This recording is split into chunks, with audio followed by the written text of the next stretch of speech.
Assalamu alaikum. Welcome back to RFSR School and Grammar. I hope you are all doing great and fine by the grace of Almighty Allah. As you know that हम adverb clause के 7 types को discuss कर रहे हैं और मैंने इस पे 2-4 लेक्चर मैंने इस पे ऑलरेडी अपलोड किए हुए हैं अपने इस प्लेटफॉर्म पे, अपने इस पेज पे as well as YouTube channel पे।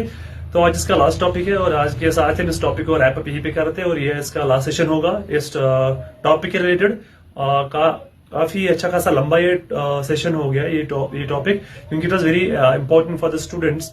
दैट्स वाई मैंने सोचा कि मैं इसको थोड़ा अच्छे से इसको एक्सप्लेन करें ताकि स्टूडेंट्स को समझ आ जाए। तो यही मेरा मोटिव था।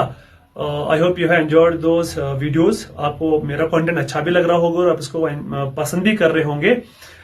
इफ यू लाइक तो आप मेरे इस यूट्यूब चैनल को by the same name RFSR school of Indian grammar के नाम से या इस पेज को आप फॉलो करो।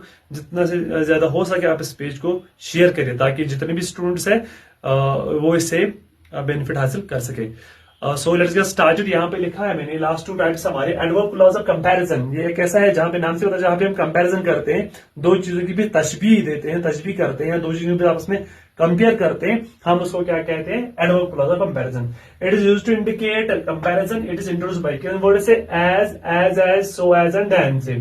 तो जैसे हम हमारा एक ये है पॉइंट डिवाइस है सिमिली, तो जैसे वहां पे यूज करते हैं एज का या लाइक का, वैसे यहाँ पर भी सेम लाइक कुछ कंसेप्ट है कि यहाँ पर भी कंपैरिजन में एज का यूज एज का यूज करते हैं, as in compound word, so as का यूज करते हो, देन का यूज करते। जैसे Mandy is as beautiful as Pamela, तो मैंने यहाँ पे कंपैरिजन किया मैंडी और पामिला के बीच। We are not so foolish as they think, हम उतने बेवकूफ नहीं है जितना वो समझते हैं। तो मैंने इन दोनों को रिलेट किया, कंपेयर किया बाय यूजिंग सो एज। तो यहाँ पे यही पता चलता है कि वहां पे दो चीजों की भी कंपैरिजन की बात हो, जहां कंपैरिजन की बात हो रही हो, हम वहां पे एज का यूज, सो एज का यूज या देन का यूज करते हैं। उनको हम कहते हैं तो हम कहेंगे सो फूलिश एज दे थिंक। ये हमारा हो गया adverb clause of comparison. Adverb clause of supposition, मान के चलना किसी चीज को, या कंसेशन जिसको हम कहते हैं, it is used to indicate supposition और कंसेशन। एक इससे इंट्रोड्यूस होता है दो, आल दो, वेरी इंपॉर्टेंट है, इनको याद रख लीजिए। दो से होता है, आल दो से होता है, इवन दो से होता है, इवन इफ वेल या वायर ऐसे होता है। ठीक है, इनसे हमारा एडवर्ब क्लॉज ऑफ सपोजिशन का हो या कंसेशन का हो, इनसे इंट्रोड्यूस होता है।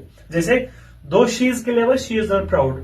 अगर जो वो चालाक है लेकिन वो घुमंडी नहीं है, इसको तकबर नहीं है। Even though you are my brother I can allow you to do this, अगर आप मेरे भाई हो, ठीक है, तो मैं आपको ये करने नहीं दूंगा, ठीक है, या मैं आपको इसकी इजाजत नहीं दूंगा। तो यहाँ पे कंसेशन या सपोजिशन की बात, मान लो आप मेरे भाई हो तो मैं आपको ये करने नहीं दूंगा। तो इवन दो मैंने इसे इंट्रोड्यूस किया, इवन दो यहाँ पे, दो यहाँ पे, तो हम कहेंगे even though you are my brother. ये हमारा हो गया एडवर्ब क्लॉज ऑफ सपोजिशन, ये हमारा हो गया मेन क्लॉज। दो शीज के लेवल, ये मेरा हो गया सबऑर्डिनेट क्लॉज, लेकिन कौन सा? एडवर्ब क्लॉज ऑफ कंसेशन या सपोजिशन में आता है। शी इज नॉट प्राउड हो गया हमारा कोऑर्डिनेट क्लॉज। तो ठीक है, मैंने आपको बोला था ये हमारे कॉम्प्लेक्स सेंटेंस में आता है। तो ये था इसके बारे में, आज इसका लास्ट था ये। Thanks for watching the video. अगर आपको मेरा कंटेंट अच्छा लग रहा है तो please do like, share, follow my page as well as